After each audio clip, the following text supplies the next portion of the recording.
filosofia de Fátima, ela não busca adeptos, ela busca libertos.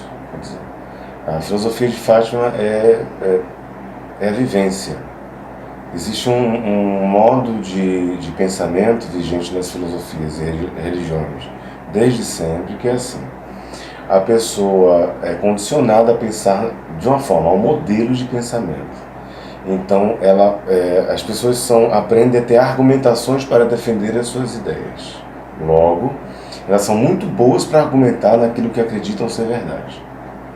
A filosofia de Fátima é justamente o contrário. A gente vivência, prática na ação social, ajudar as pessoas na medida do que pode. E nessa prática do contato com o outro, que a gente sabe que se ajuda, a gente pega toda semana e estuda. Cada grupo na sociedade estuda frases filosóficas, pensamentos filosóficos diferentes.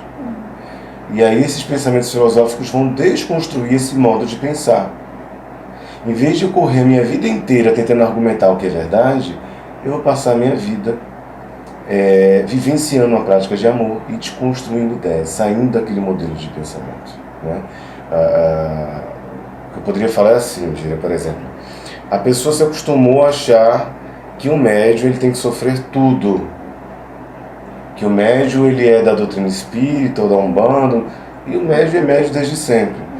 E ele tem que sofrer tudo calado, é um condicionamento. Por que a pessoa tem que passar calado tudo? Não, o ser humano tem que se posicionar, ele tem que ser inteligente, ele tem que ter uma posição ativa na sociedade. Mas há um condicionamento como se aquilo fosse humildade. Como se humildade pudesse ser como é que eu vou dizer, matematizada, calculada, medida, pesada, e uma coisa muito imanente a cada ser humano. É até uma forma de domínio, né? Através de uma ideia de moral, um falso moralismo, nós achar... Perdão. Tudo bem. A gente corta.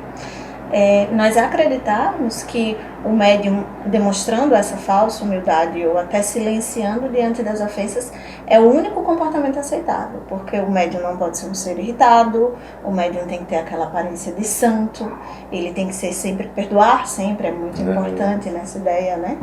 E aí, para mim, essa coisa da moralidade sendo imposta, porque a moral é uma coisa muito cultural, mas quando a moralidade ela é imposta, é uma forma de dominação. Olha o que você falou que é interessante.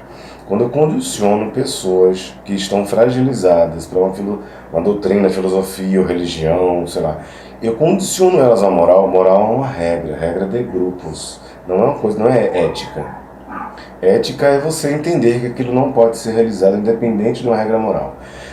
A pessoa tem que se moralizar. Moralizar quer dizer se condicionar àquela regra, aquele padrão. Só que o padrão de respeito da China pode não ser o mesmo da Rússia, pode não ser o mesmo do Brasil.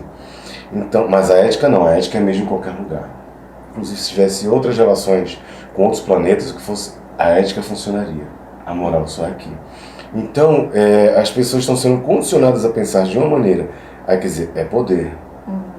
Foucault fala muito sobre isso, quer dizer, essa forma de poder, de dominação. Tem até uma coisa engraçada, que depois dessa matéria que teve, né, pessoal falando mal, aquela bobagem toda, aquela leseira toda, aí teve um cara que chegou em minha rede social e falou, sua bicha fascista.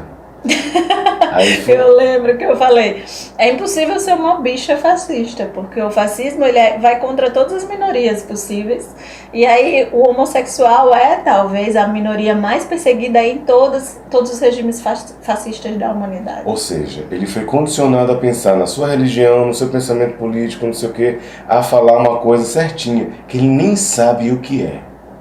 Exatamente. Quer dizer, está repetindo informações alheias como se fossem deles. O quanto disso não é real o tempo todo. Sobre a mediunidade ainda, eu acho muito interessante nessa reportagem como se pensa que a mediunidade é um domínio do espiritismo, quando na verdade a mediunidade é algo que existiu ao longo de toda a humanidade e que o espiritismo codificou de uma forma, mas que várias outras religiões também codificaram da sua forma. Nós temos os grandes exemplos, os grandes iluminados. Jesus foi um grande médium, Buda foi um grande médium, Krishna foi um grande médium em diversas regiões do mundo. Mas nós temos, por exemplo, os diversos santos da Igreja Católica, que os milagres deles podem ser também atribuídos à mediunidade, sim. efeitos físicos, mediunidade de cura. E nós achamos que isso é um domínio de uma única religião, uma única doutrina, é ilusório. Sim, com muito respeito à doutrina espírita, que é a minha maior base religiosa na vida, então eu vou falar com muito respeito. Algumas pessoas acreditam, por exemplo, que algumas mediunidades com psicografia e outras, ou o próprio aquele pensamento que está ali naquela época é um pensamento original, e não é. Então, em Platão, lendo Platão, você vai ver toda a base de pensamento que os espíritos deram como resposta, por exemplo, a Allan Kardec. Não digo sobre as informações específicas na Gênese, não sei o quê, mas da questão sobre o mundo das ideias, a reencarnação, as ideias inatas, etc. Tudo que se provê em relação a isso. Quer dizer, isso não é novo.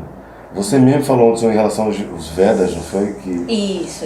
Isso é um conhecimento sobre o karma, sobre a forma cíclica que ocorre a vida, as reencarnações. Tudo isso está nos Vedas do hinduísmo. Como também, por exemplo, a própria ideia de reencarnação, muitas pessoas não sabem. É uma ideia que estava presente no início da Igreja Católica, porque eles adotavam as ideias de um filósofo chamado Orígenes de Alexandria. E aí, se você for no site da Igreja Católica, ainda é possível ler o concílio que diz: desse momento em diante, não aceitamos mais as ideias de Orígenes de Alexandria, que falava sobre a eternidade da alma. Era toda a base do trabalho dele. Então, no momento que eu condiciono, fugindo de qualquer analogia em relação à minha experiência pessoal, né? Nesse momento, mas assim, qualquer médium que faça um trabalho, aí não é espírita, não presta. Quer dizer, é um condicionamento de dizer assim, então se é umbandista, não presta. Se não é candomblessista, não presta. Se não é cristão, não presta. Quer dizer, se não é dentro... Porque eu penso o seguinte, todo ser humano precisa de algo fundamental para se sentir integral. Chama-se pertencimento. Ao que eu pertenço? O problema é que as pessoas confundem o pertencimento com o controle. Então, em vez de eu pertencer a um grupo, eu preciso controlar todos aqueles que pensam ao contrário. Porque se eles pensam ao contrário, eles são meus inimigos. Isso é só uma forma de mostrar sua fragilidade em relação àquela forma de pensar, a metodologia que foi imposta na própria religião, que foi imposta pela religião. Então, assim, tudo você vê a ignorância. Isso que o cara falou foi fruto da ignorância, fruto da estupidez, da falta de conhecimento. Sendo assim, volta ao início. A filosofia de Fátima, a proposta dela ela pode ter crenças parecidas com outras filosofias e religiões, mas a proposta é viver. Viver bem, ser feliz agora, poder ter contato com o outro, criar uma rede de amizades para se desenvolver como um amigo, como um profissional, como uma família. E aí você vai desconstruindo as ideias, pega aqueles filósofos, estuda o pensamento de Fátima, e você vai se libertando daquilo que obriga, que te limita. Eu poderia dizer mais, nas redes sociais, além dos haters, acho que são odiadores, né? Isso.